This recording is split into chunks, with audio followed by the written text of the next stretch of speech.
ದೇವರ ನಾಮಕ್ಕೆ ಸ್ತೋತ್ರ ಉಂಟಾಗಲಿ. ಪ್ರೀತಿಯ ದೇವಜನರೇ, ಈ ಒಂದು ಸುಂದರ ಸಮಯಕ್ಕೆ ನಾನು ದೇವರಿಗೆ ಕೃತಜ್ಞತೆಗಳನ್ನು ಸಲ್ಲಿಸುತ್ತೇನೆ. ಜ್ಞಾನೋಕ್ತಿಗಳು 5ನೇ ಅಧ್ಯಾಯ 21ನೇ ವಚನ. ಮನುಷ್ಯನ ಮಾರ್ಗಗಳು ದೇವರಿಗೆ ಕಾಣುತ್ತಲೇ ಇವೆ, ಆತನು ಮನುಷ್ಯನ ನಡತೆಯನ್ನೆಲ್ಲ ಪರೀಕ್ಷಿಸುವವನಾಗಿದ್ದಾನೆ. ಈ ಒಂದು ಜ್ಞಾನೋಕ್ತಿಗಳನ್ನು ದಾವೀದನ ಮಗನಾದಂಥ ಸೊಲೊಮೋನನು ಬರೆಯಲ್ಪಟ್ಟಿದೆ ಎಂಬುದಾಗಿ ನಾವು ನೋಡುತ್ತೇವೆ. 1ನೇ ಅಧ್ಯಾಯ 1ನೇ ವಚನದಲ್ಲಿ ಅರಸನಾದ ಸೊಲೊಮೋನನು ಎಂಬುದಾಗಿ ನೋಡುತ್ತೇವೆ.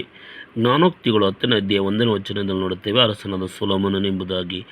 ಜ್ಞಾನೋಕ್ತಿಗಳು 25ನೇ ಅಧ್ಯಾಯ 1ನೇ ವಚನ ಅರಸನಾದ ಸೊಲೊಮೋನನು ಎಂಬುದಾಗಿ ಬರೆಯಲ್ಪಟ್ಟಿದೆ.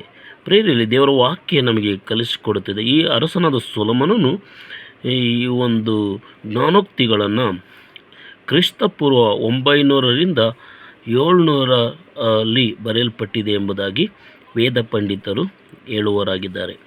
ಆದರೆ ಇಲ್ಲಿ ನೋಡುತ್ತೇವೆ, ದೇವರ ವಾಕ್ಯ ನಮಗೆ ಕಲಿಸಿಕೊಡುತ್ತದೆ, ಮನುಷ್ಯನ ಮಾರ್ಗಗಳು ದೇವರಿಗೆ ಕಾಣುತ್ತಲೇ ಇವೆ ಎಂಬುದಾಗಿ. ಇವತ್ತು ಪ್ರೇಯರ್ ನೋಡುವಾಗ ಇಲ್ಲಿ ಜಾರತ್ವವನ್ನು ವ್ಯಭಿಚಾರ ಮಾಡುವವರು ಅವರು ಮನುಷ್ಯರಿಗೆ ಗೊತ್ತಿಲ್ಲ ಅಂದುಕೊಳ್ಳಬಹುದು. ಆದರೆ ದೇವರಿಗೆ ಎಲ್ಲ ಗೊತ್ತಿದೆ. ಅದಕ್ಕೆ ಆತನು ಶಿಕ್ಷಿಸುವ ಆತನಾಗಿದ್ದಾನೆ. ಸೃಷ್ಟಿಕರ್ತನಿಗೆ ಮರೆಯಾದದ್ದು ಒಂದೂ ಇಲ್ಲ.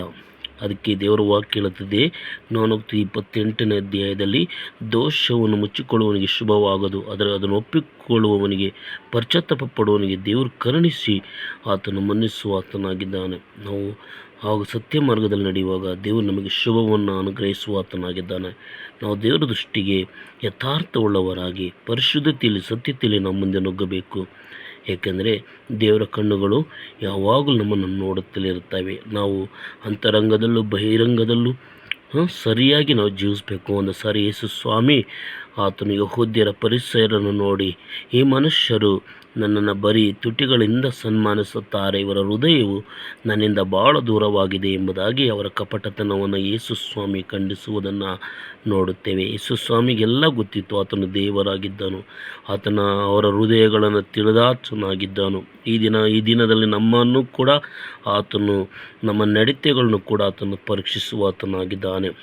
ದೇವರು ಮನುಷ್ಯರಾಗಿ ಹೊರಗಿನ ತೋರಿಕೆ ನೋಡದೆ ನಮ್ಮ ಹೃದಯವನ್ನೇ ನೋಡುವ ಆತನಾಗಿದ್ದಾನೆ. ಅದಕ್ಕೆ ದಾವೀದನು 139ನೇ ಕೀರ್ತನೆಯಲ್ಲಿ ಆತನು ಹೇಳ್ತಾನೆ, ದೇವರೇ, ನಿನ್ನ ಕಣ್ಣಿಗೆ ಮರೆಯಾಗಿ ಎಲ್ಲಿಗೆ ಹೋಗಲಿ, ನಾನು ಎಲ್ಲಿಗೆ ಹೋದರೂ ನೀನು ನನ್ನ ನೋಡುತ್ತಲೇ ಇರ್ತೀಯ ಕರ್ತನೆ. ಅದಕ್ಕೆ ಇಬ್ರಿಯ ಬರೆದ ಪತ್ರಿಕೆಯಲ್ಲಿ 4ನೇ ಅಧ್ಯಾಯ 13ನೇ ವಚನ ನೋಡುತ್ತೇವೆ, ಸಮಸ್ತವು ಆತನ ಮುಂದೆ, ಆತನು ಎಲ್ಲ ಸಕಲ ಜೀವಿಗಳನ್ನ, ಎಲ್ಲ ಮಾನವರನ್ನು ಆತನು ನೋಡುತ್ತಲೇ ಇರುತ್ತಾನೆ ಎಂಬುದಾಗಿ, ಆತನಿಗೆ ಮುಚ್ಚು ಮರೆಯಾದದ್ದು ಒಂದೂ ಇಲ್ಲ ಎಂಬುದಾಗಿ ನಾವು ಸತ್ಯವೇದದಲ್ಲಿ ನೋಡುವವರಾಗಿದ್ದೇವೆ. ಪ್ರಿಯರೇ, ನಿನ್ನ ಜೀವಿತವನ್ನು ದೇವರು ತಿಳಿದಿದ್ದಾನೆ. ಆತನು ನಮ್ಮ ಮಾರ್ಗಗಳನ್ನು ತಿಳಿದಿದ್ದಾನೆ, ನಮ್ಮ ನಡತೆಯನ್ನೆಲ್ಲ ಪರೀಕ್ಷಿಸುವ ಆತನಾಗಿದ್ದಾನೆ. ಆತನ ಮುಂದೆ ನಾವು ಸರಿಯಾಗಿ ಜೀವಿಸೋಣ. ಆತನ ಮುಂದೆ ಸರಿಯಾಗಿ ಜೀವಿಸುವುದಕ್ಕೆ ದೇವರಾತ್ಮನ ಸಹಾಯವನ್ನು ಬೇಡುತ್ತಾ ಆತನು ಒಪ್ಪುವ ಮಾರ್ಗದಲ್ಲಿ ನಡೆಯೋಣ.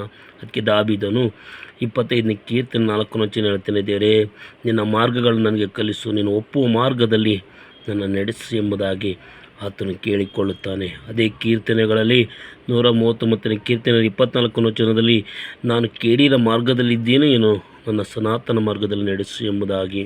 ಇದೇ ಜ್ಞಾನೋಕ್ತಿ 5ನೇ ಅಧ್ಯಾಯದಲ್ಲಿ ನಾವು ನೋಡುತ್ತೇವೆ, ಕಂದ ನನ್ನ ಜ್ಞಾನೋಪದೇಶವನ್ನು ಆಲಿಸು, ನನ್ನ ವಿವೇಕಬೋಧೆಗೆ ಕಿವಿಗೊಡು, ಈಗಾದ ನಿನ್ನ ಸುಬುದ್ಧಿಯನ್ನು ಕೈಗೊಳ್ಳುವಿ ಎಂಬುದಾಗಿ. ನಿನ್ನ ತುಟಿಗಳು ತಿಳುವಳಿಕೆಯನ್ನು ಕಾಪಾಡುವವು. ದೇವರ ವಾಕ್ಯ ಮಾತ್ರ ನಮ್ಮನ್ನು ಈ ಪಾಪದಿಂದ ಅದು ನಮ್ಮನ್ನು ತಪ್ಪಿಸುವಂತೆ, ಅದು ಪಾಪದ ಕಾರ್ಯಗಳನ್ನು ಜಯವನ್ನು ಕೊಡಲಿಕ್ಕೆ ದೇವರ ವಾಕ್ಯಕ್ಕೆ ಮಾತ್ರ ಸಾಧ್ಯ. ಪ್ರಿಯ ದೇವಜನರೇ, ನಮ್ಮ ಮನೆಯಲ್ಲಿ ನಮ್ಮ ಮಕ್ಕಳಿಗೆ ದೇವರ ವಾಕ್ಯವನ್ನು ಅವರು ಧ್ಯಾನಿಸುವಂತೆ, ಅವುಗಳನ್ನ ಕೈಗೊಳ್ಳುವಂತೆ ನಾವು ಅವರನ್ನು ಎಚ್ಚರಿಸೋಣ. ಅವ್ರಿಗೆ ದೇವರ ವಾಕ್ಯವನ್ನು ಅವರು ಓದುವಂತೆ, ಧ್ಯಾನ ಮಾಡುವಂತೆ, ಅವರ ಜೊತೆಲಿ ಅಳವಡಿಸಿಕೊಳ್ಳುವಂತೆ ದೇವರ ಆತ್ಮನು ಸಹಾಯ ಮಾಡಲೆಂದು ಅವರಿಗಾಗಿ ನಾವು ಯಾವಾಗಲೂ ಸಲಹೆ ಕೊಡುತ್ತಾ ಪ್ರಾರ್ಥಿಸೋಣ. ಪ್ರಿಯರೇ, ನಾವು ಕೂಡ ದೇವರ ವಾಕ್ಯಗಳನ್ನು ನಾವು ಕೈಗೊಳ್ಳೋಣ.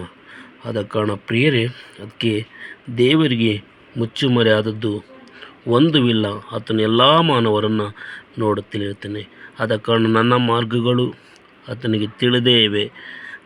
ನನ್ನ ನಡತೆಯಲ್ಲ ಆತನು ಪರೀಕ್ಷಿಸುವ ಆತನಾಗಿದ್ದಾನೆ. ಅದಕ್ಕೆ ದೇವರು ನಾವು ನೋಡುತ್ತೇವೆ, ಯೋಹಾನ ಬರೆದ ಸುವಾರ್ತೆ 14:20 ಸಹಾಯಕನನ್ನು ಕಳಿಸಿಕೊಟ್ಟರು. ಅಂದರೆ ಮೂಲ ಶಿಷ್ಯರು ಅಪೊಸ್ತಲರಿಗೆ ಆತನು ಯೇಸು ಸ್ವಾಮಿ ಹೇಳಿದ್ದನ್ನು ಎಲ್ಲವನ್ನು ಅವರು ಜ್ಞಾಪಕದಲ್ಲಿಟ್ಕೊಳ್ಳಲು ಸಮರ್ಥರಾಗಿರಲಿಲ್ಲ. ಆದರೆ ಯಾವಾಗ ಅವರು ಪವಿತ್ರಾತ್ಮ ಹೊಂದಿಕೊಂಡರು, ಯೇಸು ಸ್ವಾಮಿ ಹೇಳಿದ್ದನ್ನೆಲ್ಲ ಅವರು ಬರೆದರು. ಮತ್ತು ಈ ದಿನಮಾನಗಳಲ್ಲಿ ನಮಗೂ ಕೂಡ ಪವಿತ್ರಾತ್ಮನು ದೇವರ ಮಾರ್ಗಗಳನ್ನು ಕಲಿಸುತ್ತಾನೆ. ದೇವರ ವಿಷಯದಲ್ಲಿ ನಮ್ಮನ್ನು ಇನ್ನೂ ಹೆಚ್ಚಾಗಿ ಆತನು ನಡೆಸುತ್ತಾನೆ. ಅದಕ್ಕೆ ನಾವು ಪ್ರಾರ್ಥನೆ ಮಾಡಿಕೊಳ್ಳೋಣ. ಪ್ರೀತಿಯುಳ್ಳ ತಂದೆ ದೇವರೇ, ನಿನ್ನ ಮುಂದೆ ಬರುತ್ತೇವೆ ಸ್ವಾಮಿ. ಅಪ್ಪ, ನಮ್ಮನ್ನು ಕಳಗೊಪ್ಪಿಸ್ತೀವಿ. ದೇವರಾತ್ಮನೇ ನಿಮ್ಮ ತೋಟಿಗೆ ತೆಗೆದುಕೋ ಅಪ್ಪ. ನಿಮ್ಮ ಸತ್ಯತೆಯಲ್ಲಿ ನಮ್ಮನ್ನು ನಡೆಸು, ನಿನ್ನ ಮಾರ್ಗಗಳನ್ನು ಕಲಿಸು, ನೀವು ಒಪ್ಪು ಮಾರ್ಗದಲ್ಲಿ ನಮ್ಮನ್ನು ನಡೆಸು ಸ್ವಾಮಿ. ಹಾಗೆ ಮಾಡ್ತಿರೋದಕ್ಕಾಗಿ ಸ್ತೋತ್ರ ದೇವರೇ. ನನ್ನನ್ನು ನೀನು ನೋಡುವ ಆತನಾಗಿದ್ದೀರಾ ಕರ್ತನೇ. ನಿನ್ನ ಸತ್ಯತೆಯಲ್ಲಿ ಅಪ್ಪ, ನಿನ್ನ ನೀತಿ ಮಾರ್ಗದಲ್ಲಿ, ನಿನ್ನ ಸನ್ಮಾರ್ಗದಲ್ಲಿ ನಡೆಸು, ಬಲಪಡಿಸೆಂದು ಯೇಸು ನಾಮದ ಪ್ರಾರ್ಥಿಸಿ ಬೇಡಿ ಒಂದು ತಂದೆಯೇ, ಆಮೇಲೆ.